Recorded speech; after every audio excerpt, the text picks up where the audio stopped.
Parole du Seigneur du mercredi de la 6e semaine du temps pascal, le 13 mai 2026.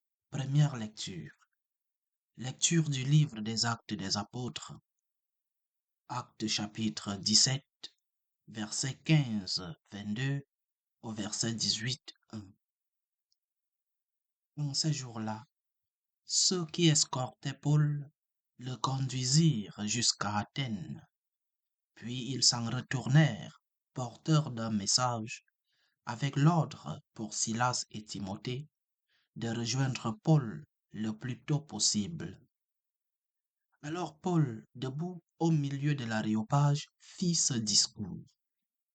Athéniens, je peux observer que vous êtes, en toutes choses, des hommes particulièrement religieux. En effet, en me promenant et en observant vos monuments sacrés, j'ai même trouvé un autel avec une inscription au Dieu inconnu. Or, ce que vous vénérez sans le connaître, voilà ce que moi je viens vous annoncer.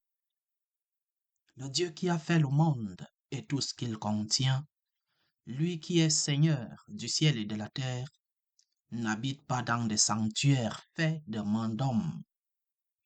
Il n'est pas non plus servi par des mains humaines, mais s'il avait besoin de quoi que ce soit, lui qui donne à tous la vie, le souffle et tout le nécessaire.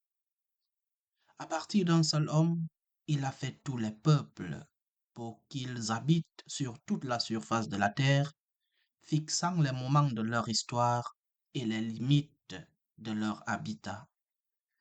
Dieu les a faits pour qu'ils le cherchent et si possible l'atteignent et le trouvent, lui qui, en fait, n'est pas loin de chacun de nous.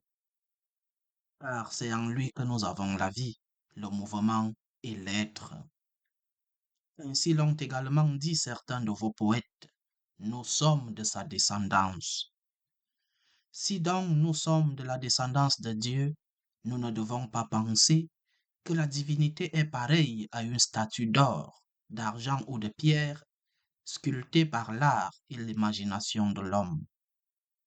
Et voici que Dieu, sans tenir compte des temps où les hommes l'ont ignoré, leur enjoint maintenant de se convertir, tous et partout. En effet, il a fixé le jour où il va juger la terre avec justice par un homme qu'il a établi pour cela, quand il l'a accrédité auprès de tous en le ressuscitant d'entre les morts.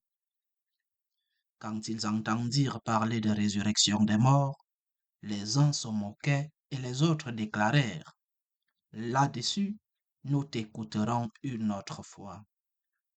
C'est ainsi que Paul, se retirant du milieu d'eux, s'en alla. Cependant, quelques hommes s'attachèrent à lui et devinrent croyants. Parmi eux, il y avait Dénis, membre de l'Aréopage, et une femme nommée Damaris, ainsi que d'autres avec eux. Après cela, Paul s'éloigna d'Athènes et se rendit à Corinthe. Parole du Seigneur. Somme. Le ciel et la terre sont remplis de ta gloire.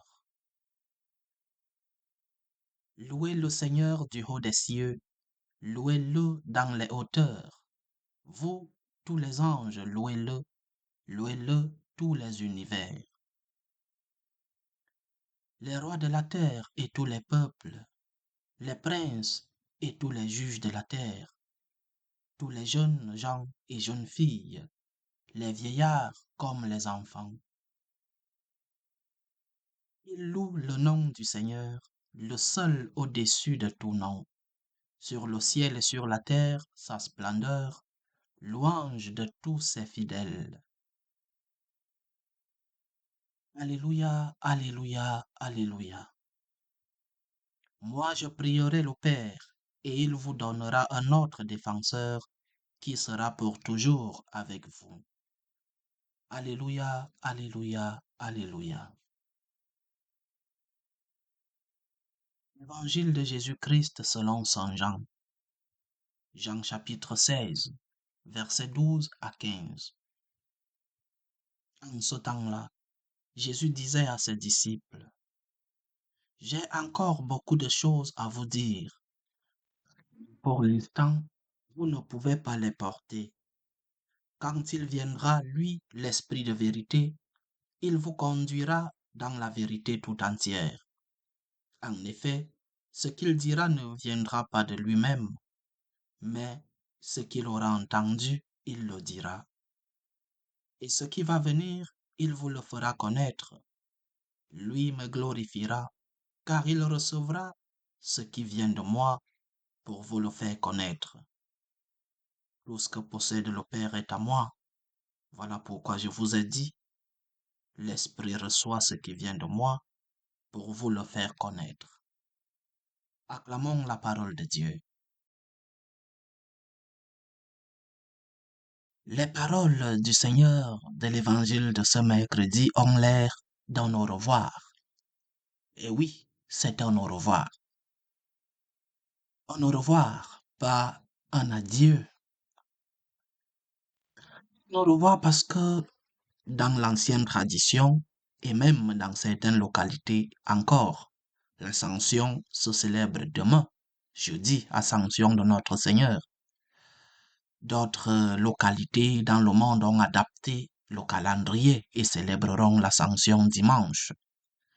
Mais, comme je le disais, l'Ascension dans certaines localités se célèbre demain jeudi.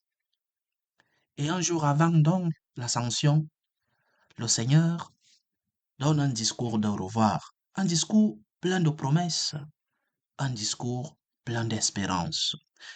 Imagine la journée classique où tu es avec ta famille ou tes amis, une journée normale, et tu as beaucoup de choses à leur raconter.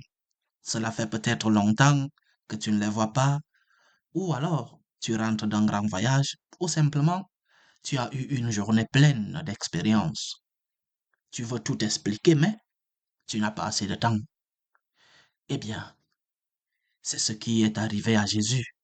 C'est pour cela qu'il leur dit, j'ai encore beaucoup de choses à vous dire. Imaginons Jésus avec ses meilleurs amis, les disciples, les apôtres, en train de leur dire que lorsqu'ils auront l'esprit de vérité, c'est-à-dire son propre esprit, l'esprit de Jésus, ils prêcheront sans peur dans le monde entier avec une envie spectaculaire et qu'ils auront une vie fantastique avec lui. Cela ne veut pas dire que nous n'aurons pas de problème, mais que nous les affronterons d'une autre manière. La vie du chrétien, ce n'est pas une vie sans problème, mais c'est une vie qui affronte les problèmes d'une autre manière, car avec l'Esprit de Dieu, tout est possible. Parce que l'Esprit renouvelle tout, parce que l'Esprit démasque nos craintes, parce que l'Esprit change notre vie, l'Esprit nous fait sortir de ce qui nous semble confus, l'Esprit nous aide à aimer ce que l'on a du mal à aimer et que chacun pense à ce dont il a besoin que le Seigneur change dans sa vie. Ceci est ce qui transmet et annonce l'Esprit. Une vie nouvelle, une vie où nous affrontons avec l'Esprit du Seigneur le non-sens que nous pouvons vivre, le paradoxe de la vie du chrétien, le bonheur, la joie, peut-être dans la douleur. Et comme l'a dit le pape François en l'an 2000, le don pour les autres, pour l'unité entre les disciples. Nous recevons donc l'Esprit, mais pas pour nous, pour les autres, pour ceux qui sont à côté de nous, peu importe qui ils sont. Pourvu qu'aujourd'hui nous soyons des fidèles disciples du Seigneur, ou plus exactement qu'aujourd'hui nous soyons de vrais amis de celui qui nous donne la vie, et que nous nous demandions, si je suis disciple du Christ, comment vais-je m'offrir aux autres? Est-ce que je leur donne ma vie? Est-ce que je vis à l'exemple du Christ? Est-ce que je vis à imitation de celui-là qui part, mais qui me laisse un protecteur, qui me laisse un consolateur, qui me laisse un paraclite, le Saint-Esprit. Offre-toi aux autres à imitation de ton Seigneur, que l'Esprit Saint soit celui-là qui vient renouveler ta vie, qui vient démasquer tes craintes, qui vient changer ton lien, ta relation avec le Seigneur, qu'il te fasse sortir de tes confusions et qu'il t'aide à aimer celui qui t'a aimé en premier. Loué soit Jésus-Christ.